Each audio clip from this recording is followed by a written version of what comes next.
Corey Lee and Frank Lee, welcome to Hot Talks. Thank you for having us. Not at all. Your movie is The Legend of the Warrior.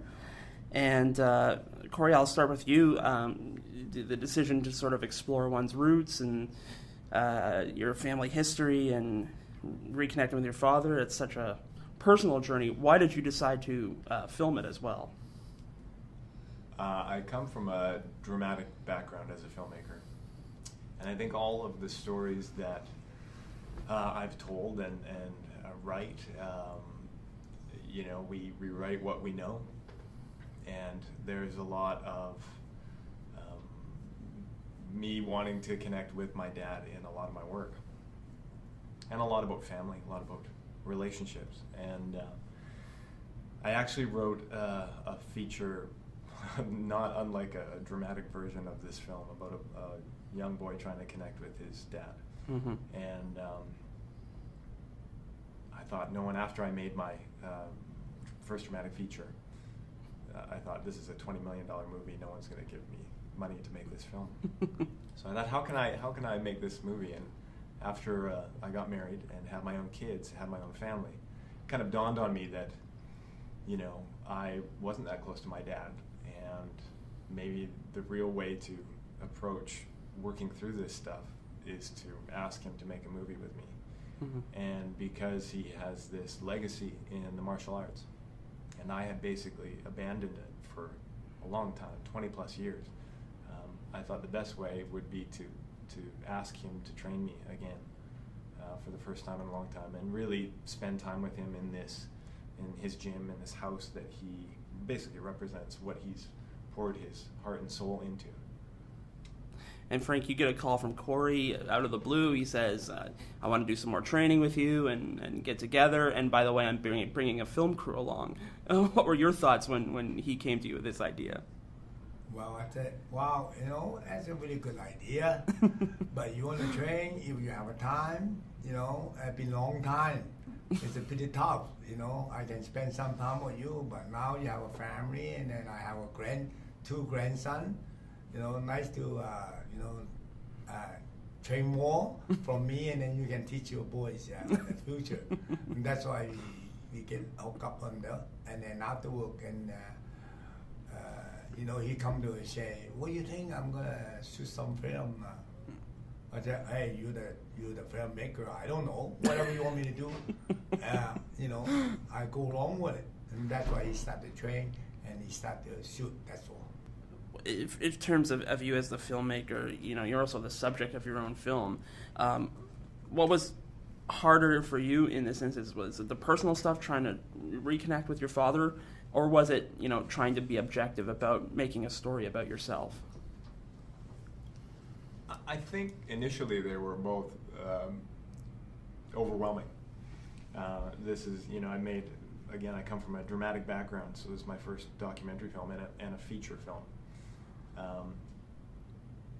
I think early on it was smart for me to, obviously I had the best people involved in the project possible, from Bonnie Thompson at the NFB and Susan Bristow, and then my cinematographer Jarrett Craig. And I really, we had a lot of discussions about the approach to the film early on, and the best thing I was able to do after that, or maybe the smartest thing in hindsight, was to forget about the camera, talk about what we were doing that day and the point of that, and then forget about everything and just be present with my dad in that moment. And once we got into the shooting process was about 6 or 7 months making the film. Mm-hmm. And once I got into the editing room, and it works in parallel, but I was able to, luckily, early on, forget that was actually me in front of the camera, and look at it as that was that guy who was doing that at that time. So I think that was the only way that I was able to really make a film like this. Again, it's not that original, making a son making a movie about his dad, but yeah, I was overwhelmed at first, I'll admit that. Mm-hmm. but being able to separate it and look at it as a different person and step outside yourself a little bit was, for me, the only way that it was possible. But I'll just say this, if not for his willingness to take this journey with me, I mean, there would be no movie. You mentioned that I'm the subject of the film. He's also the really the subject of the film, yeah, for sure. How much of this was going in did you plan, or was it just purely by ear? Like I mentioned, I'm totally new to the documentary process. There was a lot of thought put into it. Again, working with Bonnie at NFB and my producer, Sue Bristow, really helped me flesh out the approach. And actually, early on, there was a lot more. It was a lot more talky, and we weren't sure. There was going to be some training, yes, but it was more about trying to dig into the past, into the history, and I mean, 90 minutes is long, but it's also not that long. And I'm a 42-year-old man. My dad's in his 70s, and there's a lot of water under that bridge. And I thought the best way to approach this would be to let's start as if today is day one. Right. What's happened has happened. You know, my parents' divorce and him being very busy when I was a kid, and so being able to take those memories of how I imagined him. I say early in the film that I was only ever I only saw him as this super guy because I saw him do all this crazy Superman stuff when I was a kid, or through the people that would talk about him who were these really loyal students. But I didn't really know him, and so I thought, I'm this guy who's 42 years old and wants to train with you, and I just happen to be your kid, and you're this man who has this gym in Edmonton that's been here for 30 years and has this amazing reputation as a teacher, and you just happen to be my dad. So let's just start day one. And I don't know, how do you feel about that, Dad? Do you think that worked, or? Wow, yeah, because it's a really good film. You decide to make it and then come back to spend time with me because the film make this film, and then we get a lot closer. Because before, when I was young, and you guys are young, I had to create myself, build myself up, put it that way. So I have a young people, I have to create a train to be a professional fighter and a world champion. So I spend lots of time to fighting myself, the performing and teaching. That's why you feel you're not with me. That's how he feel, and I understand that too. Okay, but because I had to build up my career, my system, and I had to like a business first, and then the family is still important. But that's why sometimes not enough time to spend time with the family. That's why you feel I concentrate on what I try to create, and then the lack of to spend time with you guys. I knew it too, but for a man, I had to build up my kingdom. So you know what I mean? Yeah. No. Did you have any concern, any trepidation, before beginning the process, where you say to yourself, "Gee, I hope he doesn't ask me about this," or any kind of places you didn't want to go, or maybe you were concerned about going? Well, all those myself is have 400 and some fight in my life, but I don't want my son to get beat up and like me, because I got broken nose, teeth they get out of my face, knock out, and then all my body, the bones are hurt, broken toe, broken finger. Put it that way, black eye, whatever. I don't want my son to do that. When he's young, I teaching him, but I teach him how to sparring and stuff like that. That's limited. I don't want him to go to the ring and to be turned into a professional fighter or turned into a fighter like me. But he could be a performer like Jet Li, Jackie Chan, that kind of thing. That is safe. You look good, but you don't get hit. Yeah, that's what I want to. And then sometimes maybe he misunderstand. I don't want him to spend time like I spend with Billy Child, my only creator, world champion. That maybe he get a little jealous about, oh, Dad, you spend a larger time with the stranger. You don't spend enough time with your own son. But sometimes I have to declare that I don't want him to be follow my step to be a fighter, to be a warrior. You know what I mean? Like that kind of. It's a really tough life. It's a not easy life. Sure, when you knock people out and you raise your hand and you feel so high, feel so good, but you have to pay so much time and effort, pain to earn that, to be a champion or to be a fighter. So I don't want my son like that. So when I heard him want to be get into filmmaker, I said, yes, son, I support you anytime. You don't have to work. Go for it. That's exactly what I want to do. I want him to understand. It's not because I abandoned him or he abandoned me. Because my mind is that my son, I don't want him to follow my footsteps. Like a Chinese traditional, I'm the king of the martial art. Okay? I want my son take over my space when I'm getting old or when I'm gone. I don't have that kind of idea because it's a modern world. I go through all the aching, painful agony training, and nobody know how much I can put into it because I learn all over the martial art. I learn, I fight, I learn, I practice. So all these years I built myself up. 60 years now, I'm 71. I never stop one day not training unless I'm sick. Soon as I feel good, I train. That's build up a really willpower. I got a really healthy body. Even I'm 71, I can jump, I can almost do it. I was going to say, you can still take a hit probably better than a lot of guys our age can take a hit. Even I'm 71 years old, is my style that you move in the street. 3 seconds and out, you're right out. I believe it. Let me ask you, Corey, about the style of film there, because a lot of the backstory about your dad is done in animation style, kind of manga anime kind of style. What was the idea behind that? We knew we were going to use some archival photo stuff, and my dad has had a couple films made. We were trying to track one down for a long time. I think it was done by the CBC.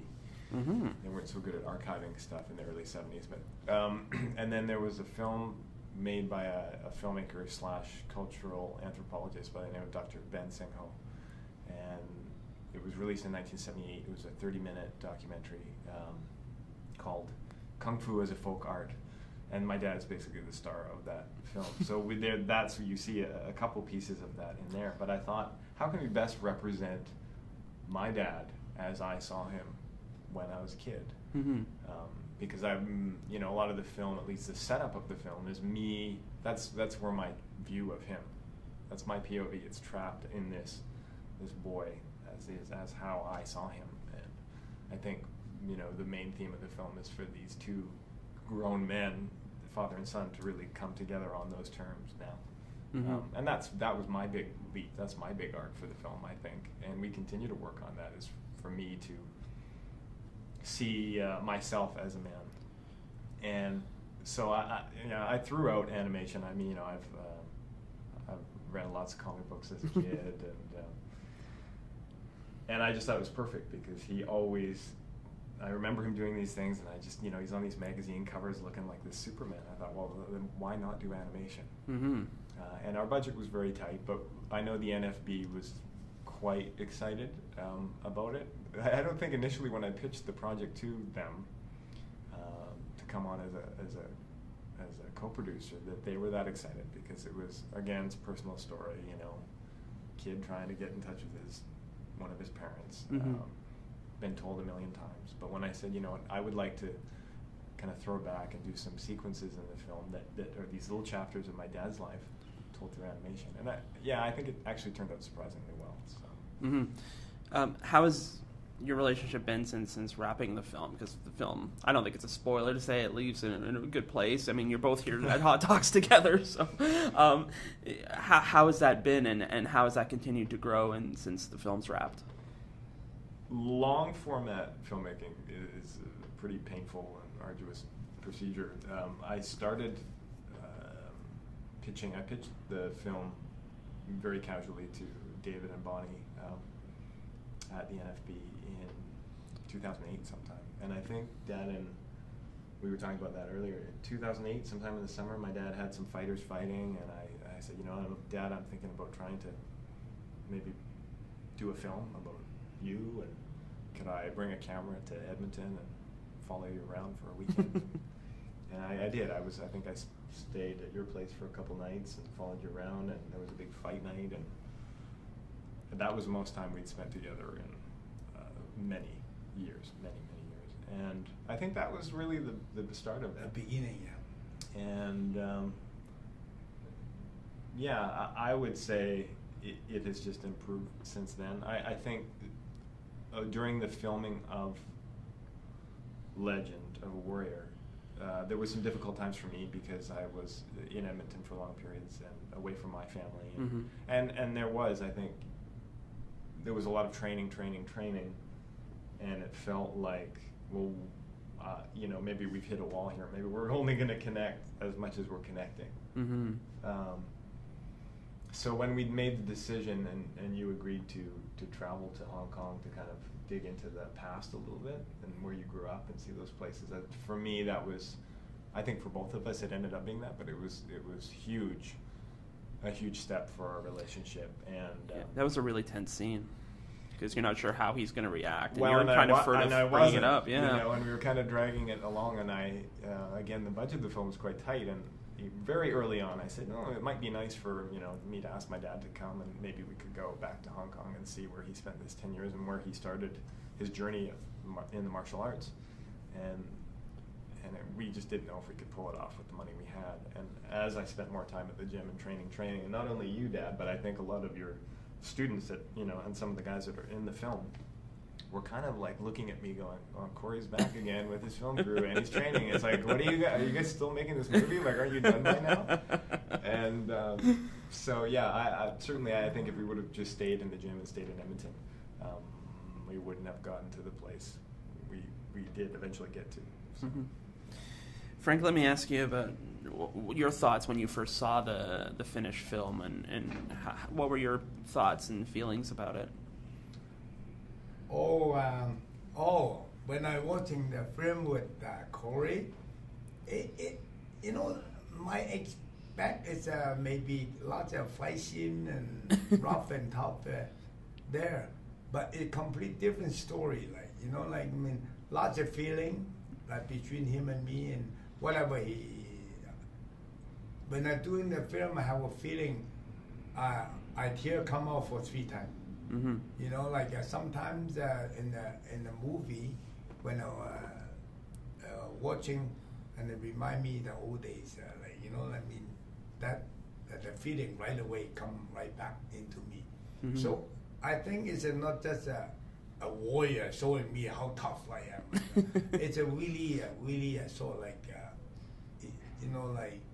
really touchy, instead of beat people up and Superman and that kind of thing. I really love it, and then I think my son have a really intelligent head. I'm smart, but he's smarter than me. Corey, let me ask you, there's a scene early on in the film where your mother more or less advises you, maybe this is not such a great idea. Has she seen the film, and what's come of it with your relationship with your father? My mother has seen the film.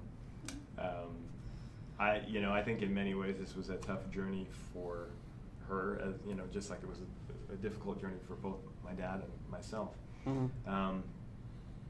And when my dad talks about being, busy and building his empire, and there's as he's admitted, and I think we all know, especially when if you're married and have kids, there are sacrifices involved. Life is busy, and stuff is going to fall by the wayside.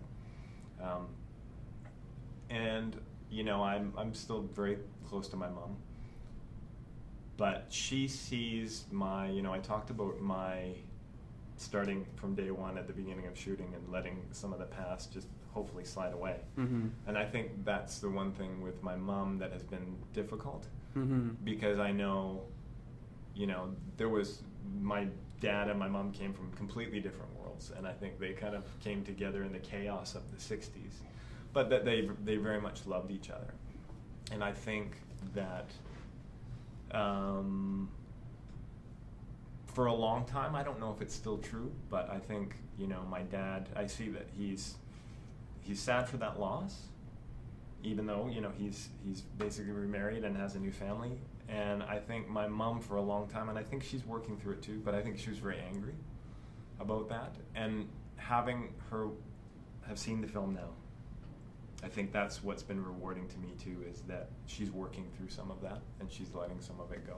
Mm-hmm. Because, for me, that's what the film is about too, is we can't hold on to these things, and none of us are perfect. We're not perfect we're far from perfect as children, obviously, we're just learning. But as parents, you never think about that when you're a kid. And now that I'm a parent, I know, you're going to do these things, and your kid is going to latch onto this one thing, and it's going to be something you don't even, and they're going to carry that for 20 years, something that you said to them, or a moment, and it's going to last forever. Mm. And I think of the knowledge I have now as a parent in my 40s, not as a parent like my parents were in their 20s. Mm-hmm. So I think it's not only healing for the audience. It's been, I think, very healing for my father. It's been healing for me, and I think hopefully it's been healing for my mother as well. Well, speaking of healing, looking at the slate of films and hot docs this year, and maybe you both can respond to this, but there seems to be a theme of fighting as healing. There's your film, there's The Boxing Girls of Kabul. It just seems to be running through hot docs this year, and I'd like to get both your opinions on the notion of fighting as healing. I think it's great. And maybe mine is skewed because, I have a lot of respect for my dad and what he does. We got into a little bit of a heated discussion with someone who we were talking with at the opening party last night, thinking that, UFC and mixed martial arts and martial arts of today is kind of as a bad rap, and it presents bad imagery for children to latch onto, because it's, dropping elbows on your 6-year-old buddy's head and breaking his nose. And I do think that in some ways mixed martial arts has given martial arts a bad rap, because to me it's physical, but it's about, and whether it is, traditional martial arts like Kung Fu or lifestyle. Yeah, it's about a philosophy. Mm-hmm. And the physical is one part of that. Right. But I know for me, and it was beforehand, but I think it's evolved now since making the film, is that training martial arts for me it's a part of my life now. I've returned to that, and certainly exercise, but now the martial arts has latched itself back onto that, because I'm not a complete person unless I do that and I engage in that and make time for that in my life. Mm-hmm. So I think as a society, this is going off on a crazy tangent, but we get so busy, right? And technology has made everything so easy. In order we can text and do this, cell phone, we're always connected. But to me, it's great for you to just lock everything out and just be there, hitting something or being hit or training, and it's bringing it back down to something very, very primal. Mm-hmm. And I think in some ways we have lost that with our desire to be multitasking and doing everything. It demands your full come out attention. of ourselves, and I think that kind of really intense physical training that you do when you're boxing or when you're kickboxing or training MMA or whatever you're doing, you look inside yourself, and to me that's what the film is about, and I think it's a great theme. I don't know. Yeah. It's been your life. Mm-hmm. You think fighting is healing? Is that how you think? That's all you can say. Yeah. Well, it's a really tough film, but bring you a really good health, healthy mind, healthy body. Look at me, 71 years old. I can jump, I can fly. It's so amazing. Honest to God, you keep exercise. Doesn't matter what. Swimming, or play tennis, whatever. Play basketball. You keep at it, and you'll be really healthy. And that's nowadays everybody computers. Yeah. And then lots of stress. It's a really cute stress too. When you go to the gym or work out, punching, kicking, or whatever, and sweat it out, your mind's clear. That's what I love it. There's no stress at the gym.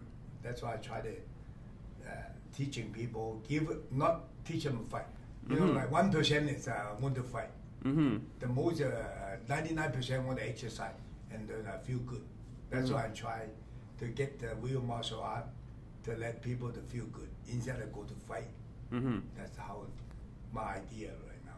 And those people who come in to fight, they leave pretty quickly. But they go to my training, they quit before they go to fight. Right. You go, that tough to be learn how to fight. I say, yeah. I want you want to go to fight. I don't want you to go to be somebody else, a punching bag. So you got to learn some skill and stamina, strength, and everything's involved. Not just I'm a tough. I'm going to fight. Not that simple. A real martial artist, you don't see he know anything. They make one move, I'll be behind you. You punch me, I'll right away behind you. I say, hey boy, I'm here. That fast. As soon as you punch me in my face, I'm behind you already. With a little footwork, I'm behind you. That's how we train. And then through the training, you get healthy. Your body is complete. Feel so good. You know what I mean? Flexibility. Even I'm 71 years old. My body like a ballet dancer. I know I can sprint, I can do it. But when I'm strong, I like a bodybuilder. I like a weightlifter. Boom, boom, you cannot move me. Because we involved with weightlifting, involved with stretching, whatever you do. It's a whole body complete workout. It's a muscle art. So the mind control your body. But if your body is so still, your mind want to do that, you cannot do it. So for example, I want one touch here, I jump over there. So from here, I want touch it, I'm going to kick her head with 2 feet, like a wrestler. Boom, bang, I can do that. I just move my chair, boom, I fly to that. Boom, I kick her on it. So if you don't train for it, your mind will start like a daydreaming. See, same thing I sit here to talk to you. Oh, my body over the next room. Impossible. We are material-wise, right? But you can train to make your soul quickness, your mind control. That's why I feel so good.